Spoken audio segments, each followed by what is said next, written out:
Hill স্থলবন্দর দিয়ে কমেছে ভারত থেকে চাল আমদানি। বন্দরে দেখা নেই কাঙ্ক্ষিত ক্রেতার। 1 থেকে 2 টাকা কমে বিক্রি হচ্ছে প্রতি কেজি চাল। এতে লোকসানের মুখে আমদানিকারকরা। এ বিষয়ে বিস্তারিত জানাতে হিল স্থলবন্দরে আছেন সহকর্মী শফিকুল ইসলাম। শফিক, সরাসরি চলে যাচ্ছি তার কাছে। হিল স্থল বন্দর দিয়ে চালের আমদানি স্বাভাবিক রয়েছে। প্রথম দিকে যে চালের আমদানি হতো প্রতিদিন 100 থেকে 150 ট্রাক, সে চালের আমদানি কিন্তু এখন বর্তমানে 30 থেকে 35 বা 40 ট্রাকে দাঁড়িয়েছে।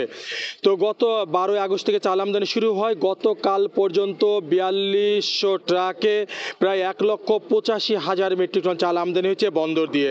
তবে চালের পর্যাপ্ত আমদানি হলো, চালের কিন্তু এখানে বেচা বিক্রি বা পাইকারের আগমন বা কাঙ্ক্ষিত পাইকার কিন্তু অনেকটা কম আসছেন। এই যে কারণে চাল কিন্তু এখানে বেচা বিক্রি অনেকটা স্থবিরতা বিরাজ করছে চালের বেচা বিক্রি। তো আমি আজকে সকালে হিলস্থল বন্দরে, পুরো হিলস্থল বন্দর আমি ঘুরে দেখেছি। এখানে কাঙ্ক্ষিত যে পাইকারি ব্যবসায়ী তারা কিন্তু নাই। তবে চালের যে ট্রাকগুলো দেখছেন আপনি, এগুলো সমস্ত এগুলো চাল বোঝাই ট্রাক, এগুলো সব সারিবদ্ধভাবে দাঁড়িয়ে আছে। এক একটা ট্রাক এবং ড্রাইভারদের সাথে কথা বলে জেনেছি এক একটা ট্রাক প্রায় 10 দিন থেকে 20 দিন, কোন ট্রাক কিন্তু তার থেকেও কিন্তু বেশি কিন্তু দিন দাঁড়িয়ে আছে। সেখানে কিন্তু পাইকারি যে ক্রেতা সংকটে তারা চাল বেচা কিনা কিন্তু অনেকটা স্থবিরতা বা বেচা বিক্রি হচ্ছে না। তবে আমি যারা চাল আমদানি করছেন তাদের সঙ্গে আমি কথা বলেছি। আমি তাদের সঙ্গে কথা বলে জানবার চেষ্টা করেছিলাম যে চালের আমদানি বা বাজার দর কী অবস্থা। তারা আমাকে যেমনটা বলছেন যে হিলস্থল বন্দরে চাল যেটা সেটা কিন্তু প্রকারভেদে, যদি আমি বলি স্বর্ণা চাল কিন্তু বিক্রি হচ্ছে প্রায় যেটা 50-এর উপরে, সেটা কিন্তু 44 টাকা, স্বর্ণা 48 টাকা বিক্রি হচ্ছে। তাছাড়া কিন্তু সম্পা কাটারে কিন্তু 63 থেকে 64 টাকা বিক্রি হচ্ছে। তো তাছাড়া কিন্তু এখানে চালের কিন্তু বর্তমানে সারিবদ্ধভাবে যে চাল বোঝার ট্রাকগুলো দেখতে পাচ্ছেন, সে চালগুলো সবই কিন্তু চাল বোঝার ট্রাক কিন্তু এখানে।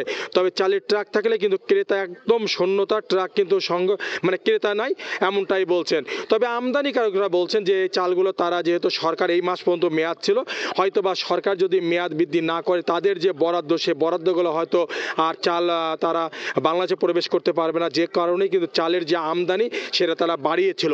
চালের আমদানি বাড়ার পরে কিন্তু ক্রেতা সংকট। তো আর একটা কারণ, আমি একজন পাইকারি ব্যবসায়ীর সঙ্গে কথা বলেছিলাম যে আপনারা চালের কি অবস্থা। তারা বলছেন প্রতিদিন হিলি বন্দর থেকে তারা যে পাইকার 10 ট্রাক চাল কিনতো, সে এখন বর্তমানে 1 ট্রাক চাল কিনছেন।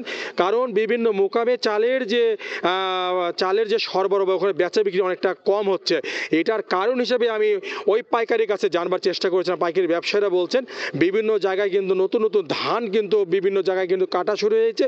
সেই ধানগুলো ইতিমধ্যে কিন্তু তারা বাজারে কিন্তু বিভিন্ন জায়গায় আসতেও শুরু করেছে, যার কারণেই কিন্তু এই চালের বেচা বিক্রি অনেকটা কম হচ্ছে।